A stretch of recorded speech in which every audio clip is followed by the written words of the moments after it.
Na Prever FM, você começa o dia bem informado. Entrevista. Agora 7h02, voltamos com o primeiro jornal na Prever FM e a primeira entrevista de hoje estamos recebendo o Luiz Fernando Bravin. Ele atualmente é professor de ensino superior pleno da Faculdade de Tecnologia de Botucatu, tem experiência na área de hidrovias, engenharia naval e oceânica, com ênfase em engenharia naval e oceânica, logística de transportes e infraestrutura. Luiz Fernando, bom dia, satisfação em recebê-lo aqui. Bom dia, muito obrigado pelo convite e muito feliz aqui de chegar e ver uma estrutura tão bonita e tão moderna, não esperava, parabéns. Viu? Nós é que agradecemos a sua presença. Luiz, o Aquático SP, até que ponto você está envolvido nessa novidade, a princípio, para a capital paulista? Bom, vamos lá, esse é um projeto da Prefeitura de São Paulo, né, do prefeito de São Paulo, e um projeto que se discute há muito tempo em São Paulo. Né? São Paulo tem duas grandes represas, né, a Billings e a Guarapiranga, que hoje são usadas basicamente para abastecimento de água da população. Uhum. E com essa ideia, o prefeito resgatar essa ideia, é um projeto acho que originalmente da USP, de utilizar uma parte dessa represa para o transporte de passageiros, veio a calhar com o problema de mobilidade urbana. Sem dúvida. Então, o ônibus, as pessoas, os usuários desse transporte, eles ficavam, ou ficam ainda, né, 1h20 no ônibus. Então, eles saem de um bairro que se chama Cantinho do Céu e vão até o Mar Paulista, em Santo Amaro. Esse trajeto de ônibus leva 1h20, 1h30. Né? Uhum. Com a utilização das embarcações, esse tempo cai para 17 minutos. Considerável, né? De né? 17 a 21 minutos. Né? Sem falar que é uma viagem muito mais confortável. Né? Você está numa embarcação moderna, com ar-condicionado, com som a bordo, com TV, super segura. A paisagem é outra, né? Não fica vendo aquela quantidade de prédios, aquela paisagem cinza, né? Você está em contato direto com a natureza. E o que muita gente talvez não conheça ou não saiba, pensa que a represa Billings tem mau cheiro, uma represa extremamente suja, mas não, né? Não. É um lugar muito bonito, pouco utilizado, né? E isso traz um conforto muito grande para o usuário. Mexe com o emocional, inclusive, da pessoa, né? É até engraçado, porque quando lançou esse projeto, ficava reparando, falava, poxa, mas essa pessoa aqui já é a terceira vez que está passando no ônibus, está usando como turismo ali, para conhecer, conhecer a represa, o entorno da represa. Então, um projeto que já nasceu como sucesso. Agora, respondendo sua pergunta, até onde é a minha participação nisso, né? Eu fiz o projeto de duas das embarcações, são 3 embarcações operando, e auxiliei no projeto logístico de sinalização náutica, dos atracadouros, né? Então, é uma equipe multidisciplinar, muito grande, né? E que está culminando agora na entrada da segunda embarcação, e posteriormente o aumento dentro da Billings para atender mais 4 bairros e na Guarapiranga também. Agora fico imaginando, Luiz, isso não começou ontem, né? Há quanto tempo vocês estão envolvidos nesse projeto que há 2 semanas começou a funcionar em caráter experimental, né? Esse projeto já tem mais de 1 ano que vem sendo discutido, vem sendo analisado e colocado em prática de maneira parcial.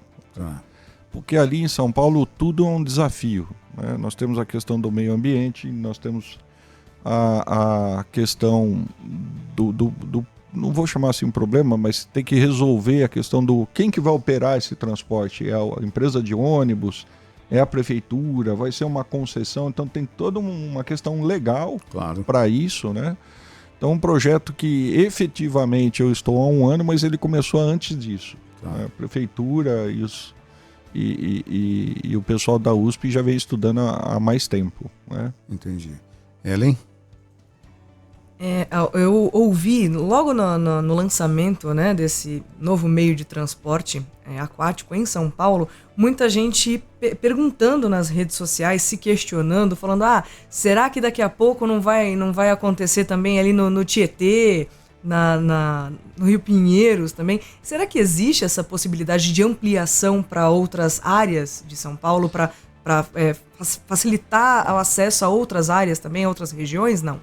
Sim, existe um projeto. Eu também trabalho ali na recuperação do Rio Pinheiros, né, que é a despoluição do Rio Pinheiros. Todo mundo passava lá, o rio parecia um rio, uma gelatina, um rio quase em estado sólido. Morto, né? Morto. Hoje você vai lá, não tem mau cheiro, graças a Deus tem bastante peixe, né? A ciclovia ali também é um sucesso. Já tivemos vários eventos, né, de empresas de bebidas que fazem eventos no Pinheiro. Então existe um projeto que é um anel hidroviário da cidade de São Paulo, onde não se pensa só em transporte de passageiros, mas também de carga. Então existe possibilidade a curto e médio prazo, de navegar no Pinheiros, no Tietê, e em outros afluentes que permita, se não passageiros, mas pelo menos carga, né? Se nós conseguíssemos colocar parte da carga que passa ali na Marginal Pinheiros e na Marginal Tietê em embarcações, como acontece na Europa há centenas de anos, né? Com toda certeza a poluição do ar ia ser menor e ia desafogar um pouco o trânsito também, né? Muito, né? O transporte hidroviário é o transporte que menos polui, né? Eu preciso usar uma potência muito menor numa embarcação para transportar muito mais carga, né? Então, assim, enquanto um caminhão lá, se hipoteticamente pudéssemos ter um caminhão com motor de 1 HP de potência, ele transportaria aí 170 quilos. Esse mesmo 1 HP numa embarcação transporta 4.000 quilos. Então eu gasto muito menos combustível e transporto muito mais carga. Então é o que mais interage com o meio ambiente, é o transporte fluvial. E São Paulo, assim, nós tivemos bons governadores, né? O Dória começou com a limpeza do Pinheiros, numa iniciativa, não vou dizer pioneira, porque já tentaram muito, né? Mas com bastante tecnologia, e hoje o governador Tarcísio continua com isso, né? Então, o Rio Pinheiros, para quem conheceu 5 anos atrás e vai lá hoje, até fica chocado de tão bom assim, de tão limpo que ficou. Eu me lembro, Luiz, e eu tenho certeza que o Lorival, que está acompanhando essa entrevista também, vai se lembrar do Olacir de Moraes, né, que foi o rei da soja, que tinha as dragas, né, no Rio Tietê e tudo mais, e aquelas dragas, você ia para São Paulo, via aquelas dragas no leito do rio, e isso aí é coisa de 30, 35 anos atrás, né? Eu não sei se teve uma sequência disso, se a draga passou a ser obsoleta, se existe um outro sistema de limpar, de melhorar, inclusive, vamos dizer assim, o leito carroçável do rio, ou qualquer coisa assim, mas já de há muitos anos se tentava fazer com que, além de melhorar a navegação, ou tentar um dia ser navegável, né, a questão de poluição, de voltar o rio a ter vida, tudo isso começou a se pensar alguns anos atrás, né? Sim, há muitos anos. A questão da draga ainda existe, a draga em menor quantidade, mas ainda existe. A draga em si, ela não despolui o rio, ela contribuía para diminuir a enchente. Tá. Né? Então eu retirava o lodo, o né? lodo que estava lá no fundo da areia, né? O que se tivesse feito lá no Rio Grande do Sul, talvez a enchente seria muito menor. Teria né? amenizado. Eu né? aumento a profundidade do rio, com isso eu consigo armazenar, entre aspas, mais água. Né? Então a dragagem acontece. A despoluição já é um trabalho em conjunto com a Sabesp, né? Novas ligações de esgoto, tecnologias usadas para a gente despoluir a água que já está lá no rio, a retirada dos lixos flutuantes, que dá um aspecto muito ruim, né? O tratamento da água para evitar a proliferação de algas. Então tem todo um processo montado para que isso funcione, que inclui a dragagem nesse processo todo. Nesses transportes aquáticos que você faz parte, o combustível usado ele é menos poluente? Não, é o mesmo combustível utilizado nos caminhões, é o diesel. É o diesel. O que acontece? Eu consumo muito menos. Tá. Né? O consumo assim é 1/3 do caminhão, até menos que isso, transportando mais carga. Tá. Então por isso que ele polui menos, porque queima menos. Entendi. Queima menos, né? Consome menos. Quer dizer, o caminhão usa marcha pesada e tudo mais, poluição do ar e tudo isso, né? O caminhão usa marcha pesada, a perda de potência, sair lá do motor e tracionar as rodas, e o atrito do pneu com o asfalto é muito maior do que na água. Né? Então, A navegabilidade é mais fácil. Mas né? muito mais fácil, muito mais simples. Entendi. Alguma pergunta? Não? Então tá. Ellen? Eu gostaria de saber do que falaram pra gente, né? Que você é um tipo de um professor pardal, que você inventa coisas. Isso é a bondade do Luiz. Eu queria saber dessas suas invenções, das suas ideias, o que passa na cabeça do Luiz, assim, que tipo de... Se você foca em algum tipo de criação, alguma invenção específica, ou se deixa a mente viajar, que tipo de invenções você já fez? Na realidade, assim, algumas embarcações que a gente tem registro de patente, né? Agora nós estamos fazendo a obra próximo a Araçatuba de aprofundamento da calha do Tietê. Então são 16 quilômetros de implosões para a gente aumentar a profundidade do rio e permitir a navegabilidade o ano todo, né? Então tem algumas coisas que a gente desenvolve lá, né? Mas assim, o meu foco mais é logística de transporte, né? Estou dando exemplo aqui dessas implosões para permitir a navegabilidade. Nós temos a hidrovia passando aqui em Botucatu, ali no Rio Bonito. No Rio Bonito. Né? E em Botucatu qual o aproveitamento? Nenhum. Né? Então talvez o que a gente poderia fazer? Então eu gasto energia pensando nisso, né? Se nós pensarmos que hoje o Brasil produz 1,5 vezes a quantidade de alimento que a gente consegue comer, né? Se a gente não vender essa sobra, os 150 milhões de toneladas, ou se não armazenar, nós vamos perder, né? E o que tem junto a isso? Um déficit de armazenagem de 35, 40 milhões de toneladas. Ou então qualquer um que pense um pouco, fala, vou investir em armazéns, né? Vai ter mercado, vai ter gente querendo estocar, não tem onde guardar e não tem população para comer tudo que a gente produz. E aonde a gente tem chance de fazer isso? Em Botucatu, nas margens da hidrovia, né? Lá no Rio Bonito, lá na mina, num lugar desse, separar um espaço que tenha um perfil para montar um atracadouro e tentar fazer um cais público para estimular isso, né? Nós estamos numa hidrovia que corta o estado mais rico do país, né? Na verdade, o estado mais rico da América Latina, que é São Paulo. Em algum momento, isso gera renda para o município, né? Se nós hoje armazenássemos milho, nós temos a região de Avaré, região de Boituva, região aqui de Campinas, Piracicaba, que são lotados de granjas, né? Em Boituva tem uma granja que abate 300 mil frangos dia. Tem que comer, esses frangos tem que comer, né? E qual é a base da ração? Milho, soja, né? Então é uma forma de, assim, desenvolvermos um lugar que serve para o turismo náutico, Rio Bonito, e também para uma atividade industrial. Hoje é uma discussão de onde esse povo vai trabalhar, né? O emprego com carteira assinada está acabando, então a gente tem que criar soluções para isso. E como o Brasil é muito ruim em infraestrutura, né? Por um lado é ruim porque a gente gasta mais dinheiro para transportar e armazenar as coisas, mas por outro lado tem tudo para fazer. Então tem a opção de montar alguma coisa, de desenvolver essa área, né? Acho que talvez o grande desafio para os próximos gestores, né, prefeitos, governadores, seja a criação de emprego, né? É o que eu acabei de falar, o emprego com carteirinha assinada. E com opções, né? Com novas opções que podem ser exploradas, inclusive, se pensando em meio ambiente, se pensando em novas opções de formação. Nós temos a FATEC, você é professor lá, de formação de grandes profissionais para inserir nesse mercado, né, Luiz?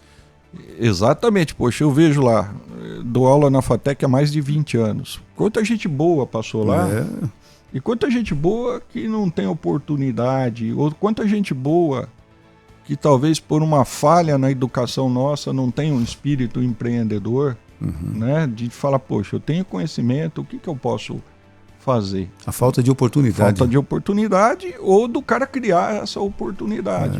Verdade.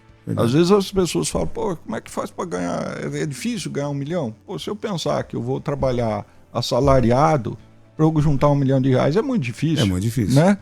Mas hoje nós temos internet aqui. Se eu pensar que eu posso vender um produto de R$1.000 para 1.000 pessoas, deu 1 milhão. Pronto. Né? Não é uma coisa tão absurda. Tem que saber fazer. A gente tem que pegar a criança desde o que entrou na escola e preparar ela para isso. Estimular, né? Estimular.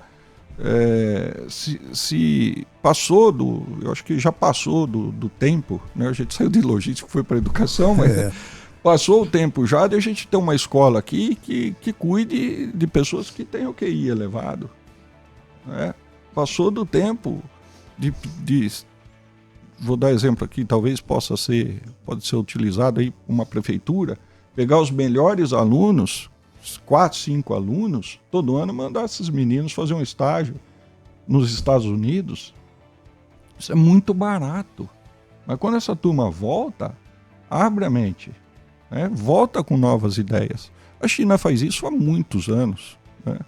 A China hoje tem mais de 1 bilhão de habitantes e tem 200 milhões de habitantes. Ou seja, tem a população do Brasil com QI de gênio. Desses 200 milhões, ela separa uma turma que é mais que gênio e manda fazer curso nas universidades e volta. Quando esse cara volta trazendo. E não é por acaso que a China está se destacando, os Estados Unidos com medo de olhar no retrovisor que a China está ali. Exato, alguma coisa certa eles estão fazendo. Alguma coisa certa. E Luiz, aqui nós entrevistamos, a questão de um mês mais ou menos, um jovem botucatuense, campeão mundial de matemática, Raíli, né? Acho que faz menos tempo. Nós trouxemos ele aqui e ele vai, a partir de agosto, morar nos Estados Unidos, que fez lá um vestibular, entre aspas, né? Fez uma série de provas e foi selecionado. Mas ele venceu o Mundial de Matemática em Singapura. Um jovem botucatuense. Então. Imagine, assim, quantos caídos a gente podia ter, né? Se a gente cuidasse... a palavra não é melhor, mas cuidava com mais estratégia da educação. Acho que oferecesse oportunidades para se descobrir esses talentos. Exatamente. Né? E quando descobrir, esse cara poder desenvolver isso. Não tem dúvida. Né? E é muito barato fazer isso. É muito simples fazer isso. Verdade. Né? Então, não é uma coisa longe. É uma coisa que precisa ter a pessoa certa cuidando dessas coisas. Acho que o intercâmbio de informações é válido, né? Em todos os âmbitos. Muito. Ainda mais com uma internet que facilita, você descobre algo em qualquer ponto do mundo, né? Então, hoje é muito fácil. Muito fácil. Muito fácil. Nós precisamos hoje, assim, o ensino antigamente era o seguinte, você tinha um livro numa biblioteca, o professor ia lá, lia esse livro, entrava numa sala de aula com 100 alunos, porque não tinha 100 livros, e contava para os 100 alunos o que tinha naquele livro. Né? Hoje, se o professor for dar aula assim, não consegue nem ter a atenção do aluno. Se você quisesse ter acesso a esse livro na biblioteca, você tinha que entrar pegar a senha. Pegar a senha. Porque era um livro só. Exato. Né? Se tem 100 pessoas querendo, não dá. Hoje está muito fácil. Hoje tem o Google, hoje tem inteligência artificial. Você pode pesquisar a todo momento. Né? Então, hoje você encontra os livros na internet, inclusive. Né? Verdade. Aí você tem que ensinar a criança, ou adolescente, ou quem está lá fazendo o curso superior, a fazer o que com essa informação? Ou será que essa informação que eu estou lendo está correta? Né? Então mudou. E Botucatu, poxa, a gente tem boas escolas, tivemos bons prefeitos. É o slogan da cidade. Né? Bons prefeitos.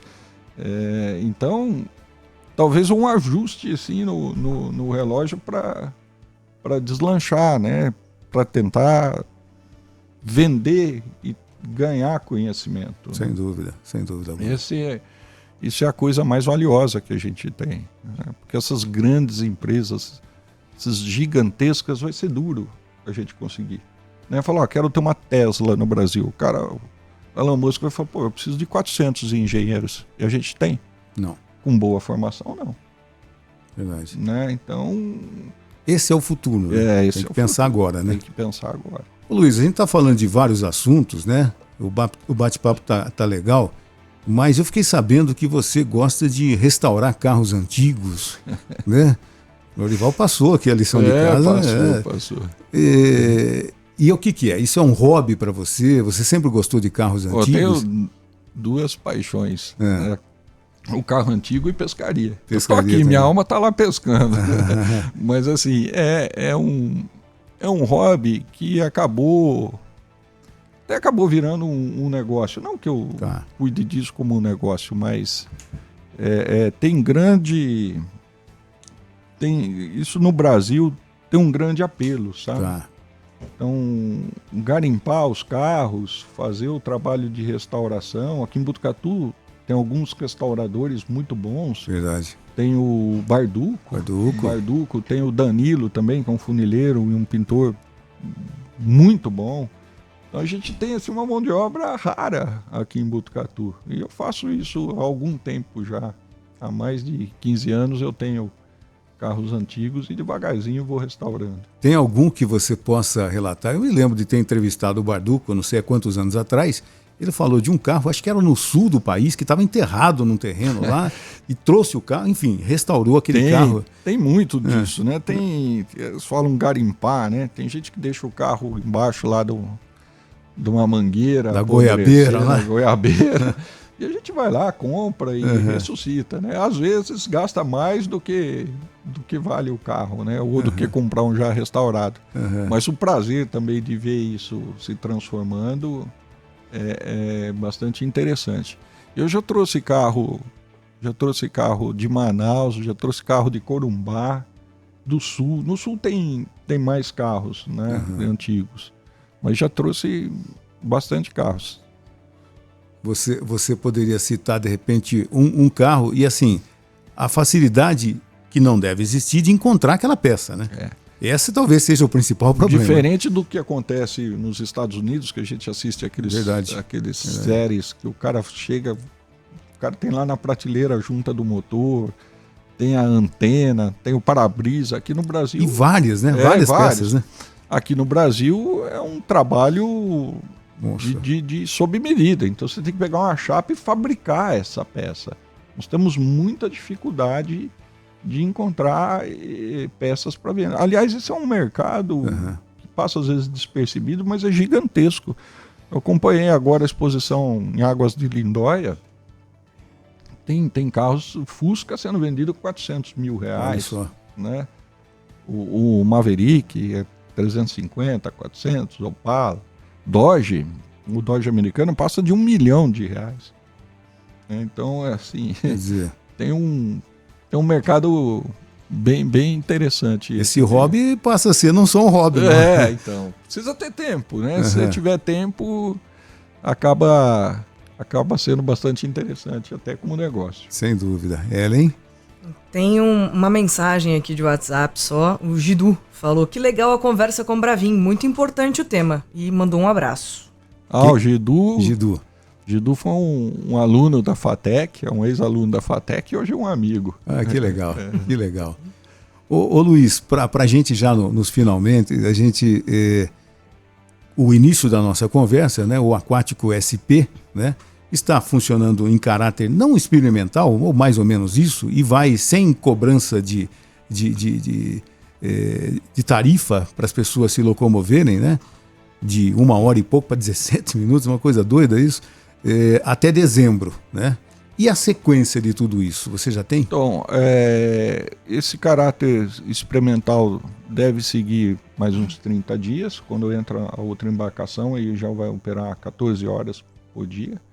E o projeto continua, os estudos continuam, o aumento de pontos dentro da cidade de São Paulo também continua. Os estudos, isso a gente está fazendo com uma empresa privada do transporte de cargas, também está bem avançado, inclusive utilizando embarcações com propulsão, né, com motorização híbrida, né, então que pode ser tanto elétrica como a combustão, né, o diesel. O projeto está em pleno desenvolvimento, né? Assim como as tecnologias de despoluição de rio. Já que eu vou ter essa atividade de navegação, vamos deixar o rio limpo também, né? Que legal. E quando você fala de implodir o leito do rio, as pessoas devem se perguntar, mas e os peixes? Não morre tudo com isso? Boa pergunta, viu? Existe toda uma técnica, né, certificada, inclusive, por CETESB e IBAMA, onde a mortalidade de peixe é zero. Olha, né? que legal. Então nós temos alguns passos, instala dinamite lá, mas antes de detonar, estoura algumas pequenas bombas, sem efeito nenhum, só de barulho, né? Então afugenta os peixes. É ligado uma cortina de ar, que faz bolhas de ar no fundo, aonde vai ser feita a detonação, e também isso espanta. E tem um mergulhador, uma equipe de mergulho, que ainda procura os peixes que podem estar lá, os peixes de couro, as arraias, que podem estar estocadas. Então, olha que interessante essa informação, Silvano. E a dinamite, diferente do que se pensa, ela não fica deitada em cima do fundo do rio. Então é feito uma perfuração e a dinamite é colocada dentro das rochas. Entendi. E então existe uma fratura da rocha antes da detonação se movimentar a água. Então é um trabalho feito com bastante cuidado, que envolve muita tecnologia e muita gente envolvida. Eu imagino. Para a perda ambiental ser mínima, né? Que hoje é fundamental, tem que se pensar fundamental. nisso E a sempre. gente precisa pensar nas duas coisas, né? Poxa, eu preciso que esse rio tenha profundidade para as barcaças com soja passarem, né?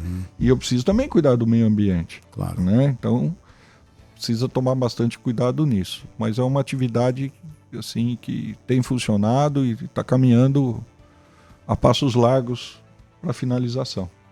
Luiz, eu gostaria de agradecer você ter aceitado o nosso convite de vir aqui contar um pouco da sua história botucatuense, né? Sim. E trazer a sua história. Chamou a atenção a respeito do Aquático SP, que enquanto né? a gente conversava, a gente fez uma viagem aqui, literalmente sentado na janelinha. Deixou aqui, é verdade, deixou na janelinha aqui. Joia. Tá?